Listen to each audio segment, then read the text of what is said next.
guys, Annie Tier, Guild Forever, gonna give a brief little review for Kamen Rider Revice, episodes 46, 47. Yo, a lot, and I mean a lot of crazy shit went down these two episodes. Firstly, episode 46, let's just start with that one, because Kamen Rider Invincible Jane, again, how do you pronounce name? Sorry, I'm horrible with pronunciations, but yeah, that form is sick. Okay, I love it. Holy crap, that is infinitely better than the previous one. Clearly, because it's the next form. Granted, this is the first time Sakura was able to get in a new form, right? Because usually she just gets add-ons. You know what I mean? Like her current Kamen Rider form just gets new add-ons and new equipment, but she's never really had a unique new form or a new stage above her current one. We finally got that with Kamen Rider Invincible Jane. I do like that the name is called it. Is it called that, or what's the official name, by the way? I do like that it has Invincible in its name, because Sakura has always considered herself to be so invincible since childhood years. And for once, I guess in a way it's true what she said, like, Love right now is growing up. She's trying to grow out of her shell, you can say. She wants to be something more than just Sakura's, her little friend that she has to protect, or pet, because she's definitely not a pet. She has a mind of her own, and she wants to do everything she can, not just for like Sakura, but for her own sake. She's grown out of just being in the background and watching from the sidelines. She wants to be in the front row, fighting alongside Sakura, and I respect her for that.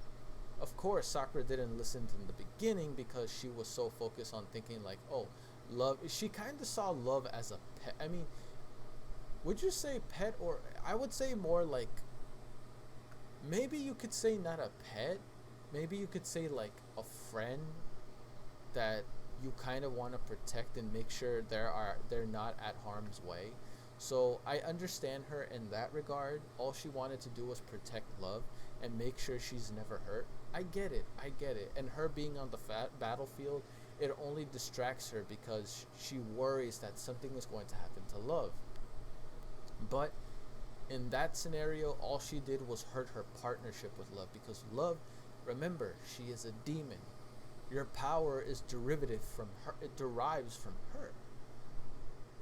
So, because the power comes from her, it means she's in a league of her own. All she wants to do is to be on the battlefield with you, to protect you, to fight alongside you, to be out there. Maybe I think another reason why I noticed Love has been so gun-ho about, being so involved in the battlefield alongside Sakura is because maybe she's seeing how it's been going for Ikki and Vice, for Daiji and Kagero, that she felt like it was her time, it was her moment. She needed to get herself out there with Sakura, just like the relationship between Ikki and Vice and Daiji and Kagero. I understand it. She wanted to be able to grow up along with the rest of her sibling demons, you can say. Because, I mean, the Igarashi family, like Sakura, Daiji, Ikki, they're all siblings. Which means the demons are each other's siblings too, right? It's fair to say that, right? So, yeah, that's what's going on. But, man. Okay, look. This is my real question. Is Gifu really gone? Like, is he actually gone? Or, like, is this the calm before the storm? Is what I'm trying. Like, are we still gonna see more of him? What do you guys think? I don't think it's like whether you guys know more than me or anything like that. It's just what is your opinion on the current situation with Gifu? Now, if we move past that and we go a little further on what happens in episode 47, which is honestly the biggest thing that's happened so far, and honestly a huge twist. I would say it's probably one of the biggest twists in the series. They have to fight KARIZAKI. KARIZAKI is their final boss, quote unquote. Which is very astonishing because He was the one that gave them the drivers and the Vice stamp. And now ultimately he wants to be the one to rid them, like rid their existence. So now humans don't have to deal with demons, and for him in his mind, it's ensuring humanity's survival. Now, I don't know if Karizaki has lost it, like maybe the loss of his father caused him to act this way and he lost his way, or could it be that his demon, again, I know they mentioned the name in Kamen Rider Vice, Chimera, you know, the spin-off one, but I forgot the name once again, so if someone can let me know again, I'd appreciate it. But yeah, I don't know whether he's like this because he lost his father, and that's why he feels like he has this like solo mission to like rid the world of demons for the sake of humanity, like it's his final mission. And I don't know, it's like he's kind of acting very erratic right now, you know what I mean? He's not acting like himself. I know that Karizaki has been prone to be very impulsive and do a lot of things on the fly, but for the most part he's always been a level-headed kind of character. To see him break out like this is very out of character for him, in my honest opinion. Granted, I'm not saying there hasn't been things that happened throughout the series that cause for him to act this way. He lost his father. His father's demon now resides in him. There's plenty going on for him to lose his way. But what I'm wondering is, what is it that's making him act this way? I'm kind of theorizing that it could be that Karizaki may be dying or something like that. Because he keeps saying, like, show me proof. Like, there's no point in you giving up if you don't show me proof. But proof of what? What are you wanting proof of? The existence that maybe we need demons?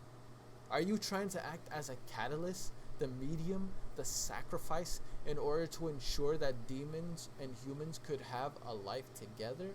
Like they can coexist? It doesn't have to be one banishing the other or one enslaving the other. What is your end goal? What is your current purpose? What are you trying to gain?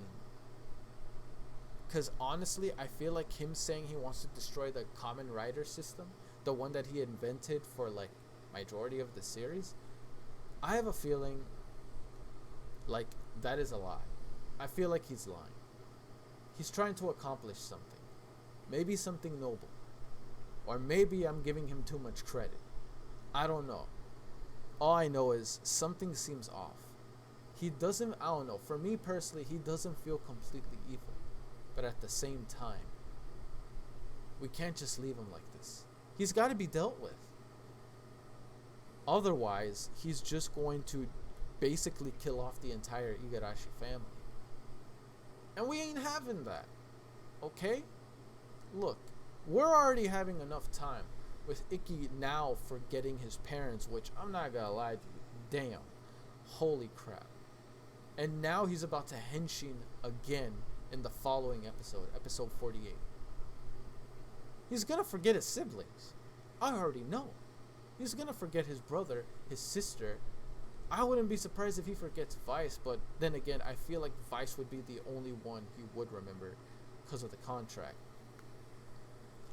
But yeah, man, it's not looking good, man, on both sides. It's not looking good for Karizaki being now the final boss, and it's not looking good for Ikki being just forgetting everything.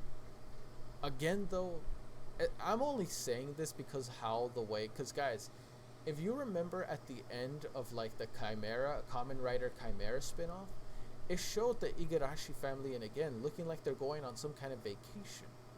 Of course, I know that spinoff, like one episode, is a prequel to where the movie takes place. So, with that being said, I'm thinking that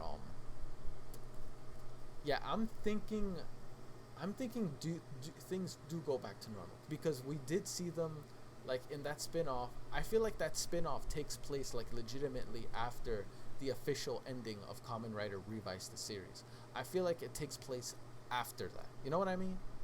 I'm not 100% certain on that, but I feel like that could be the case. And if that's and if I'm right on that, when we saw the Igarashi family toward the end, we noticed they seemed happy. Ikki was there, Daiji, Sakura, the parents, everyone was there. So I feel like low key, Ikki will get his memories back. Something will be done to reverse it. Something. I don't know what, but something will be done. And hopefully, I mean, again, this is just wishful thinking, but what do you guys think? Do you feel like Ikki's memory loss could be reversed? Or is he going to live with the fact that he just not going to remember his parents? And possibly not remember his siblings either. Because all I know is the situation is not getting better for him. It just keeps getting worse and worse and worse and worse. But we'll see what happens. Anyway, guys, that's it. See you guys in the next reaction. Peace. I'm out.